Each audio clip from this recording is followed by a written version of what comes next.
आप सभी बहुत बहुत स्वागत है आप सभी का हमारे यूट्यूब चैनल पे जिसका नाम है क्विक स्टडी। आज का हमारा टॉपिक होने वाला है इंडस्ट्री एंड कॉमर्स के बारे में, जिसमें हम पढ़ेंगे meaning and types of industries, meaning, nature and importance of commerce, and at last हम पढ़ेंगे difference between industry, commerce and trade. तो चलिए शुरू करते हैं। आज का सबसे पहला टॉपिक है meaning of industries. Industry means the production of products with the help of human beings and other resources. Industry का क्या मतलब है कि हम प्रोडक्शन करते हैं प्रोडक्ट्स का, गुड्स का, with the help of human being and other resources. It involves the application of man, money, materials, machineries. अब ये हमारा इन्वॉल्व करता है एप्लीकेशन ऑफ 4 M's, जिसमें कौन कौन आ जाता है? मैन आएगा, machineries, materials and money. Industry refers to that part of business which produce want satisfying goods. अब इंडस्ट्री हमारा एक बिजनेस का ऐसा हिस्सा है जो कि प्रोड्यूस करता है want satisfying goods. Goods produce by industry में भी कैपिटल गुड्स या कंज्यूमर गुड्स हो सकते हैं। टाइप्स ऑफ इंडस्ट्रीज, सबसे पहली बात होती है हमारी प्राइमरी इंडस्ट्री आती है, फिर सेकेंडरी आती है, फिर टर्जरी। तो हम लोग पहले पढ़ लेते हैं प्राइमरी इंडस्ट्रीज। प्राइमरी इंडस्ट्री में हमारा आता है extractive industries. Extractive industries are those industries which are concerned with the discovery and extraction of natural resources like minerals from mine, timbers from forest. अब यहाँ पे extractive industry का मतलब होता है कि हम कोई चीज़ का extraction कर रहे हैं, discovery कर रहे हैं, या कोई चीज़ हम ज़मीन से निकाल रहे हैं, जैसे कि मिनरल्स हो गया माइन से, या टिम्बर्स हो गए जो हम फॉरेस्ट में से लेते हैं। टिम्बर एक लकड़ी का नाम होता है जो कि हम फॉरेस्ट में पाते हैं। The products of these industries are either directly consumed, या तो इसको हम लोग डायरेक्टली कंज्यूम कर सकते हैं, और या तो हम लोग इसको as a raw material for other industries use भी किया जा सकता है। फिर आता है हमारा genetic industries. Genetic industries are those industries which are concern with reproducing and multiplying plants and animals with the purpose of earning profit from their sale. Genetic industries हमारी वो इंडस्ट्रीज होती हैं जो कि कंसर्न करती है रिप्रोड्यूसिंग, रिप्रोड्यूस करता है या मल्टीप्लाई करता है। मल्टीप्लाई होगा तो प्लांट्स आ जाएगा, और रिप्रोड्यूसिंग होगा तो एनिमल्स। इनका काम क्यों किया जाता है?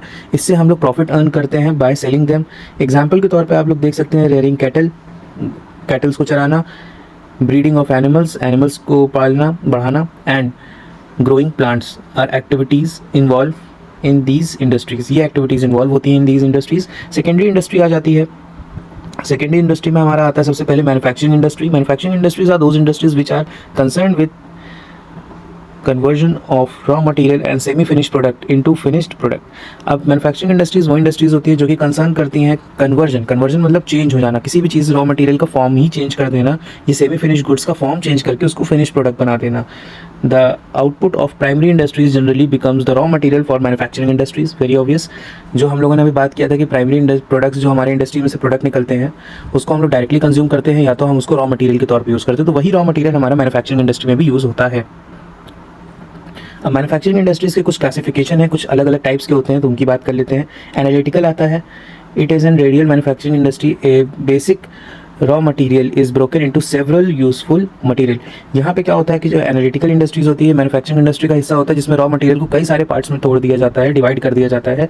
फॉर एग्जांपल अगर हम ऑयल रिफाइनरी की बात करते हैं तो क्रूड ऑयल को हम लोग कई सारे अलग अलग प्रोडक्ट्स में यूज़ मतलब डिवाइड कर देते हैं, जैसे कि कैरोसिन हो गया, पेट्रोल हो गया, डीजल हो गया, लुब्रिकेंट्स हो गया, या मान लीजिए वैक्स हो गया, तो इन सब में हम डिवाइड कर देते हैं। फिर आता है सिंथेटिकल।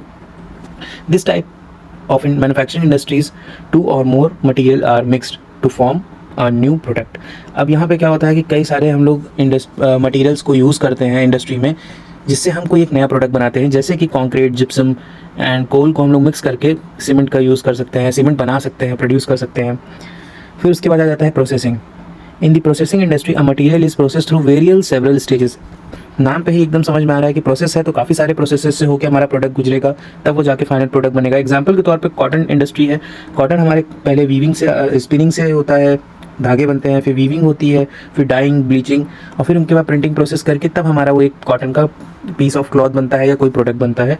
फिर उसके बाद आ जाती है असेंबलिंग। असेंबलिंग मतलब होता है कई सारे अलग अलग पार्ट्स को एक जगह असेंबल करना, उसको जोड़ना और कोई एक नया प्रोडक्ट बनाना। तो ये इंडस्ट्री में होता है। In this type of industries manufactured components और part are combined together mechanically or chemically to produce a new product. For example, manufacturing of radio TV sets. Very obvious, यहाँ पे कई सारे अलग अलग पार्ट्स होते हैं जिनको हम एक जगह इकट्ठा करते हैं और इनसे हम कोई नया प्रोडक्ट बना लेते हैं। अब बात आती है हमारी अगले टाइप्स ऑफ इंडस्ट्रीज़ में, जिसमें आता है construction. Construction industries are those industries which are engage in construction of building, road, bridge, dam, flyover, etc. These industries are used the product of manufacturing industries and extractive industries. अब देखिए यहाँ पे क्या है, कंस्ट्रक्शन इंडस्ट्री में हमारा क्या था, कंस्ट्रक्शन इंडस्ट्री में हम road, building, dam, flyover, bridges, ये सारी चीज़ें बनाते हैं। यहाँ पे जो प्रोडक्ट यूज़ किए जाते हैं वो मैन्युफैक्चरिंग इंडस्ट्री से होते हैं या तो कंस्ट्रक्टिव इंडस्ट्री से बिलोंग करते हैं, ठीक है। इसके बाद आ जाता है हमारे tertiary industries, all those business units which provide commercial services collectively known as tertiary industries या सर्विस सेक्टर जिसको हम कहते हैं, जैसे एयरलाइंस हो गए, हॉस्टल हो गया, पब्लिक वेयर हाउस हो गया, बैंकिंग, एडवर्टीजमेंट्स, ये सब क्या है, टर्जरी इंडस्ट्रीज़ है। इनका मेन काम ही होता है कि ये सर्विस देते हैं, ठीक है। Hope this much of you understand कि क्या हुआ यहाँ पे, हम लोगों ने क्या क्या बारे में बात की, क्या क्या चीज़ें हम लोगों ने समझी। आगे बढ़ते हैं। अब इसके बाद कुछ टाइप ऑफ इंडस्ट्रीज़ और हैं जिनके अलग अलग बेसिस पे हमने उनको डिवाइड कर रखा है। जैसे कि सबसे पहले आ जाता है nature of technology and types of goods produce. सबसे पहले आता है हैवी इंडस्ट्री। हैवी इंडस्ट्री में क्या होता है, यहाँ पे कई सारे एम्प्लॉयज़ किए जाते हैं टेक्नोलॉजीज़ को, लार्ज प्रोडक्शन साइकिल होता है, ये हैवी इंडस्ट्री का पार्ट होता है। हैवी इंडस्ट्री में बहुत ज़्यादा पैसे की रिक्वायरमेंट होती है, इन्वेस्टमेंट बहुत हाई चाहिए होता है। फिर आता है light industries. These industries produce commerce good and employ simple technology and process of production. यहाँ पे कम पैसे चाहिए होते हैं। इनमें क्या होता है कि यहाँ पे कॉमर्शियल गुड्स बनाए जाते हैं या एम्प्लॉय किया जाता है सिंपल टेक्नोलॉजी जो कि बहुत इजी होती है, इसलिए इसमें कम पैसे को इन्वेस्टमेंट लगती है। On the basis of size देखा जाए तो लार्ज स्केल इंडस्ट्री होता है और स्मॉल स्केल इंडस्ट्री होता है। लार्ज स्केल इंडस्ट्रीज़ आपको पता ही है कैसी होती है, हैवी इंडस्ट्री जैसी ही होगी। बस इसमें एक चीज़ हमारा याद करने वाली है, वो मोर देन 1 करोड़ इन्वेस्टमेंट होता है हमारा प्लांट एंड मशीनरी में, तब जाके वो हमारी लार्ज स्केल इंडस्ट्री बनती है। स्मॉल स्केल इंडस्ट्री के लिए 1 करोड़ से कम इन्वेस्टमेंट चाहिए होता है प्लांट एंड मशीनरी में, तब वो हमारी स्मॉल स्केल इंडस्ट्री रहेगी। अब बात कर लेते हैं हम लोग कॉमर्स के बारे में। Meaning of commerce. Commerce is concern with buying, selling and distribution of A commodity. Commerce हमारा कंसर्न करता है buying, selling and distribution of A commodities, मतलब कोई भी सामान जिसको हम लोग बाय कर सकते हैं, सेल कर सकते हैं या डिस्ट्रीब्यूट कर सकते हैं among the members of the society. It is an organise system. ये एक ऑर्गेनाइज सिस्टम होता है एक्सचेंज का goods and services between businesses and rest of the society. यहाँ पे एक इतना अच्छा सा ऑर्गेनाइज सिस्टम होता है कि गुड्स एंड सर्विसेज को बिजनेस हाउसेज से लेकर हमारी सोसाइटी, हमारे कंज्यूमर्स तक को बहुत आराम से पहुँचाया जा सकता है। It involves not only the function of buying and selling but several other activities. ये सिर्फ बाइंग एंड सेलिंग नहीं इन्वॉल्व करता बल्कि अदर एक्टिविटीज़ भी इन्वॉल्व करता है जो कि पार्ट होते हैं एड्स टू ट्रेड या ऑक्सिलरी ऑफ ट्रेड्स में। जैसे कि ट्रांसपोर्टेशन हो गया तो उसमें ट्रांसपोर्ट आ जाता है, मतलब इंश्योरेंस आ जाएगा, स्टोर मतलब वही ware house, and finance goods.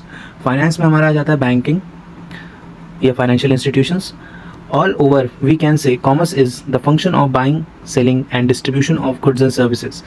तो ऑल ओवर अगर हम बात करते हैं तो ये टोटली क्या इन्वॉल्व करता है, buying, selling and distribution of goods and services in the society. Nature की बात कर लेते हैं, कॉमर्स का नेचर कैसा होता है या जिसको हम कैरेक्टरिस्टिक्स भी कह सकते हैं। Commerce involve exchange of goods and services. Very obvious, commerce हमारा exchange of goods and services involve करता है। It is a part of business, ये बिजनेस का एक हिस्सा होता है। It is an economic activity, ये एक इकोनॉमिक एक्टिविटी है। मोटिव इसका होता है सिर्फ प्रॉफिट कमाने का। अब क्योंकि यहाँ पे कॉमर्स हमारा आता है तो यहाँ पे अनसर्टेनिटी एंड रिस्क भी आ जाती है।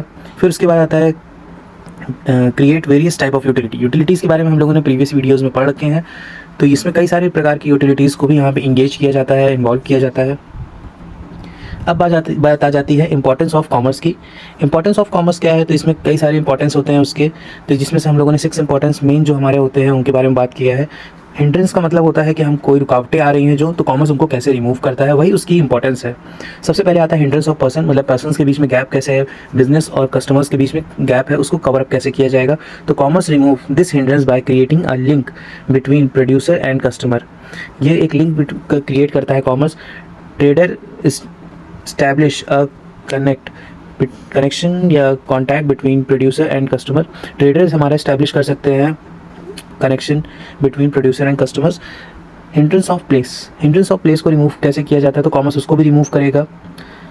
अब किसी जगह कोई भी प्रोडक्ट चाहिए होगा तो उसको हम मोड ऑफ ट्रांसपोर्टेशन से एक जगह से दूसरी जगह ट्रांसपोर्ट कर सकते हैं, मूव कर सकते हैं from one place to another, production की जगह से कंजम्पशन की जगह पर, तो उसी को हम लोग कहते हैं कि हिंड्रेंस ऑफ प्लेस को भी कॉमर्स रिमूव करता है। हिंड्रेंस ऑफ टाइम कैसे रिमूव होगा, commerce remove this hindrance by holding and preserving goods in ware house until they are sold to customers. Commerce यहाँ पे रिमूव करेगा हमारा हिंड्रेंस, इनको वेयर हाउस में स्टोर करके, प्रिजर्व करके, और जब कस्टमर को ज़रूरत होगी तब इसकी सप्लाई कर देगा। हिंड्रेंस ऑफ रिस्क को प्रिवेंट करने के लिए आपको पता है जहाँ पे रिस्क की बात आती है वहाँ हम यूज़ करते हैं इंश्योरेंस वर्ड, तो यहाँ पे मीन्स ऑफ इंश्योरेंस का यूज़ किया जाएगा जिससे कॉमर्स हमारा हिंड्रेंस ऑफ रिस्क को रिमूव कर सकता है। रिस्क किस तरीके के होते हैं, तो रिस्क हमारे हो जाएंगे यहाँ लॉस होने के, डैमेज होने के, थेफ्ट हो जाने के, फायर, एक्सीडेंट्स, ये सारे। Hindrance of finance, hindrance of finance को रिमूव करने के लिए या तो फाइनेंशियल इंस्टीट्यूशंस आएंगे या तो बैंक आएगा, जिससे हमारा पैसे की कभी कॉमर्स बिजनेस में कमी नहीं होगी, कॉमर्स में कभी कमी नहीं होगी। Hindrance of knowledge, commerce remove this hindrance by providing information about goods and services। Commerce हमारा यहाँ पे इन्फॉर्मेशन देगा, नॉलेज किस चीज़ की, या तो प्रोडक्ट की नॉलेज होगी या कोई नया इनोवेशन की नॉलेज होगी। तो ये नॉलेज हमको मिलती है बाय एडवर्टीजमेंट। हम कहीं भी एडवर्टीजमेंट देखते हैं तो हमको पता चलता है कि ये कोई नया प्रोडक्ट लॉन्च होने वाला है या कोई नया इनोवेशन हुआ है। तो कॉमर्स यहाँ पे एडवर्टीजमेंट का यूज़ करता है और इनसे अपना हिंड्रेंस रिमूव कर लेता है नॉलेज का। Hope you guys understand this कि इंपॉर्टेंस ऑफ कॉमर्स कैसे है। इसको आप अपने लैंग्वेज में भी लिख सकते हैं, लेकिन अगर आप इस तरीके से लिखते हैं तो इम्पॉर्टेंस ज़्यादा क्लियर हो जाता है, आप प्रॉपर पॉइंट में इस चीज़ को बता सकते हैं, एक्सप्लेन कर सकते हैं। इसके बाद आ जाता है difference between industry, commerce and trade. आप लोग इसको बहुत अच्छे से पढ़ लीजिएगा, अगर कहीं नहीं समझ में आता है तो कमेंट करिएगा, तो फिर मैं आपको बता दूंगा। टिल आपको ये सारी चीज़ें मैंने पढ़ा दी हैं। ट्रेड के बारे में हम लोग नेक्स्ट वीडियो में पढ़ेंगे, टाइप्स ऑफ ट्रेड, जिसको हम लोग ब्रांच ऑफ कॉमर्स में लेते हैं। ब्रांच ऑफ कॉमर्स आएगा जिसमें trade and auxiliary of trade के बारे में हम पढ़ेंगे, फिर ऑर्गेनाइजेशंस, और कंटिन्यू हमारा ये सिलेबस चलता जाएगा। Thank you for watching. Do like, comment, share and don't forget to subscribe my channel। अगर आपको वीडियो अच्छी लगी हो तो अपने दोस्तों के साथ शेयर करिएगा।